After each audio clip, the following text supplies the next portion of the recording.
Hello, everyone. I'm Dr. Jennifer V. Brown, your stroke specialist. And today we're going to talk about how to facilitate standing on your hemiplegic leg stance phase so you can get a nice, full, long step on the opposite leg. So, usually during walking, you hear therapists say when you put your leg on the ground, your weak leg, straighten your knee. And that's not always the right cue. Look what happens when you tell them to straighten their knee. It thrusts back. I'm going to play that again. It thrusts back. Now, when you thrust that knee back, you create what we call the ground reaction force, this red line here. It goes in front of your ankle, in front of your knee, in front of your hip. It causes quite a few things. The ankle to stay in what we call closed chain plantar flexion. The knee hyperextends. You bend at the waist joint, meaning the pelvis is tilted forward and the trunk comes forward with it. Also, the pelvis on that hemi side is rotated backwards. You really need that pelvis to rotate forward so you can get the hip in front of the knee, in front of the ankle, and in with the trailing limb in stance phase. That happens not. It does not happen. Why? Because when we took the initial step, instead of bringing the hip over the knee so that it has the potential to get the pelvis forward, we told them to straighten the knee, thrusting everything backwards. And so your propensity or your attempt is to get the body forward by flexing the hip and the trunk forward.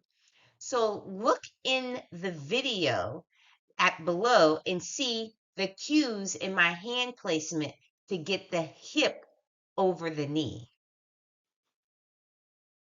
So she's getting taller on that knee and she's getting a trailing limb because the other side of the pelvis is moving forward and it's getting ready to take a step.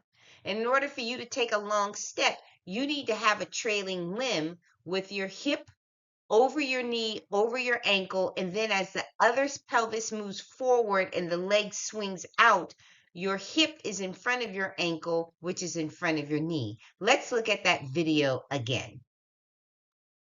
Again, we're trying to get the hip over the knee, all right? And the knee slightly in front of the ankle, and the hip is slightly in front of the knee. So let's not say straighten your knee, get your hip over your knee from loading response to mid stance. Now, here are some treatment solutions that I'd like to do. So, first of all, you should always start with the hemi leg, your weaker leg in stance phase. I prefer a trailing limb. And so sometimes you have to put the good leg in a bent position and load the leg. If you have a mat or a bed or something like this, you can put the bedside table in front to support the arms and to keep the trunk upright. So I always start in a trailing limb position. Why? The calf muscles are working eccentrically. You're getting closed chain dorsiflexion. You can activate the glute. You can squeeze the glute to help maintain the straightness of the knee, which is 0 to 5 degrees. It's not locked to zero. 0 to 5 degrees relaxed, okay? And then you can tell the person to take a step with the hemi leg. Now notice my trunk is really flexed forward. My knee is not perfectly straight and my buttock is behind me. This is the opportunity to squeeze the buttock. And when you squeeze the buttock, the trunk will come up erect, more vertical, and then the hip will go forward anterior to the knee, anterior to the ankle.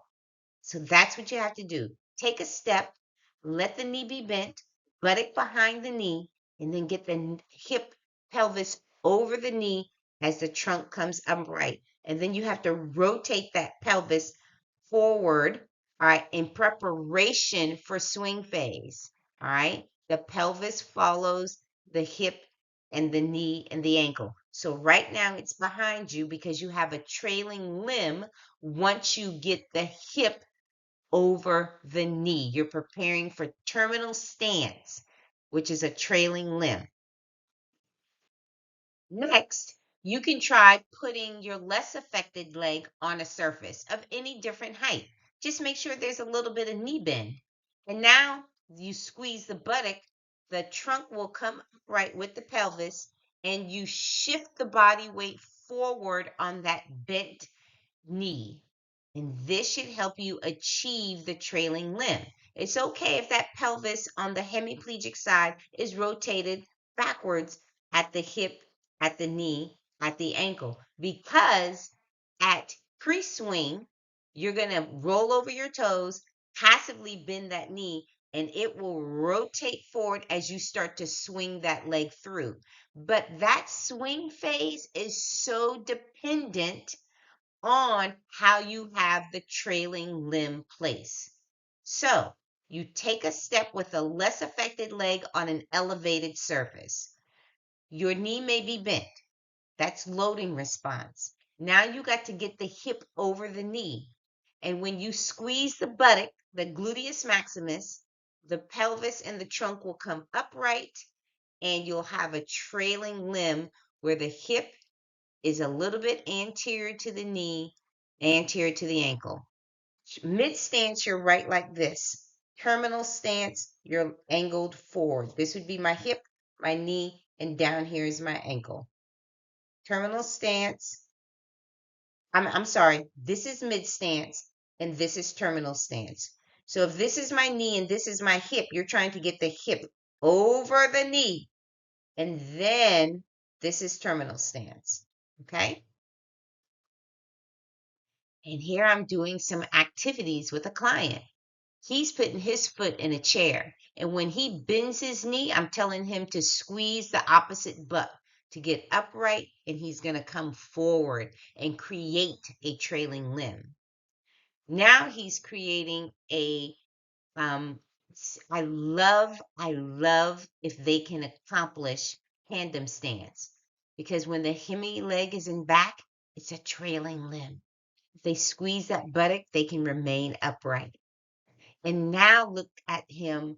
He has the right leg bent. I'm holding his stronger leg. All right. I'm holding his stronger leg. His goal is to raise his left arm up in the air, scoot his right arm forward on that chair arm, and get his butt over his knee. All right. And everything is angled forward to that chair. To make this even harder, I would have him take his hand off of the armrest and put it to the top of the chair on that side.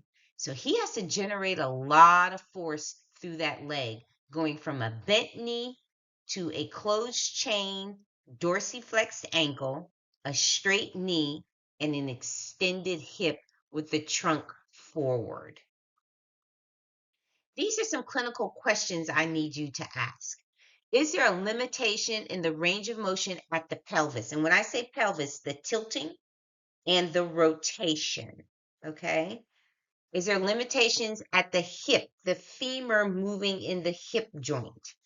Is there limitation in range of motion at the knee? You need extension, but it's 0 to 5 degrees, all right, at mid stance through terminal stance, and the ankle joints. You need about 15 to 20 degrees of closed chain dorsiflexion, and then it goes into plantar flexion at pre-swing. Is there a sensory or a perceptual problem in the body, meaning proprioception, body awareness in space? And that may be a problem for the hemiplegic side, for not loading the leg and feeling what extension feels like on the hemiplegic side for stance phase. Is there a swing phase property of the opposite extremity?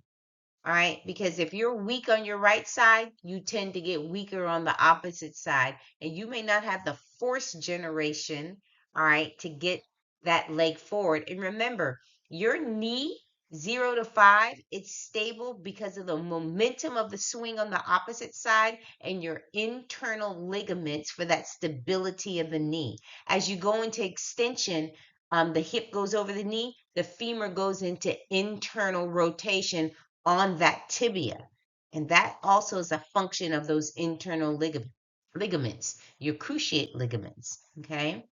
And then, is there muscle weakness? And if so, how? Isometric, concentric, and eccentric. For your tibia to go forward and control your knee and your hip like this, that's eccentric work of your calf muscles. Did you test that? All right. And how did you test it? Was it open chain or closed chain? Stance space is closed chain. So you should be testing that muscle for its function in closed chain. Remember, I am your trusted source for all things AFOs and neurorehabilitation. And as you can see, gait training for stance phase. Thank you for watching this video. And don't forget, you gotta have the references. We need the evidence to become better practicing clinicians. All right, like, subscribe, and share. See you next time. Bye bye.